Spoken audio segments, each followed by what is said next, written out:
టీసీని బయట పడేసినాం. మా అక్కలు మా ఆడబిడ్డలు అమ్మగారింటికి పోవాలన్నా అత్తగారింటికి పోవాలన్నా ఇంటి ఆయన మీద కోపం వస్తే చెప్ప పెట్టకుండా అమ్మ ఇంటికి పోవాలంటే కూడా చేతుల సిల్లి గవ్వ లేకుండా బస్సు ఎక్కిపోయేటట్టు చేసినాం. యాదగిరి గుట్టకు లేకపోతే భద్రాచలంలో రాముల వారిని దర్శించుకోవాలంటే ఒక్క పైసా పెట్టుబడి పెట్టకుండా దేవుళ్ళను గుళ్ళను దర్శించుకునే పరిస్థితి తెచ్చినాం. అదే కాదు, రాజీవ్ ఆరోగ్యశ్రీ ద్వారా మీకు 10 లక్షల రూపాయలు వైద్యానికి ఉచితంగా ఇచ్చినాం. ఆడబిడ్డలకు 500 రూపాయలకే ఇవాళ సిలిండర్ ఇస్తున్నాం. కేసీఆర్ మోడీ కలిసి 1200 చేస్తే ఇవాళ ఆడబిడ్డలకు 500 రూపాయలకే సిలిండర్ ఇస్తున్నాం. ఇంటూ కరెంటు చూస్తే కరెంటు షాక్ కొట్టినట్టు ఉండే 200 యూనిట్లు పేదోళ్లకు ఉచితంగా కరెంట్ ఇచ్చి ఇవాళ పేదల్ని ఆదుకున్నాం.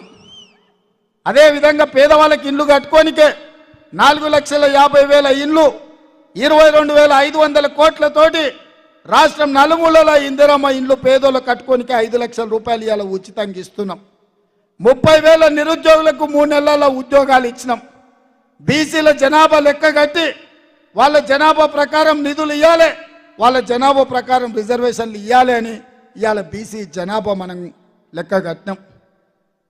హైదరాబాద్ నగరానికి కృష్ణా గోదావరి జలాలు తెచ్చి ఈ ప్రాంతంలో తాగునీటి సమస్య తీర్చినాం. మెట్రో రైలు వేసినాం, ఔటర్ రింగ్ రోడ్ కట్టినాం, అంతర్జాతీయ ఎయిర్పోర్ట్ వేసినాం. ఇన్ని చేసిన మనం ఈసారి మన ప్రభుత్వం ఉంది, మన ప్రాంతాన్ని అభివృద్ధి చేసుకోవడానికి పూర్తిగా మనకు అవకాశం ఉంది. అందుకే ఈ ఎన్నికల్లో ఈ పార్లమెంట్లో ఎల్బీ నగర్కి అవసరమైన అభివృద్ధి, హయత్ నగర్ వరకు మెట్రో, మూసి ప్రక్షాళన, వికారాబాద్ నుంచి నేరేడ్చేర్ల నల్గొండ జిల్లా వరకు మూసిని మొత్తం ప్రక్షాళన చేసి మంచి నీళ్లు బారే విధంగా ప్రాజెక్టును పూర్తి చేసి మీ 118 జీవో పరిష్కారం చేసి మిమ్మల్ని ఆదుకునే బాధ్యత నాది. మరి ఇన్ని పనులు చేసే నేను మిమ్మల్ని ఏం అడుగుతలేను, మనులు అడుగుతలేను, మాణిక్యాలు అడుగుతలేను, మీ ఇంట్లోన ఏమన్నా చిన్న వజ్ర ముక్కలు ఉంటే అవి కూడా అడుగుతలేను. లేకపోతే హయత్ నగర్ ఈ ఎల్బీ నగర్లో భూముల ధరలు మస్తు పెరిగినాయి, మా రంగన్న దగ్గర పొచ్చాడు ఉన్నాయి, గజం భూమి కూడా అడుగుతలేను. నేను ఏమడుగుతున్నా మిమ్మల్ని, ఏమడుగుతున్నా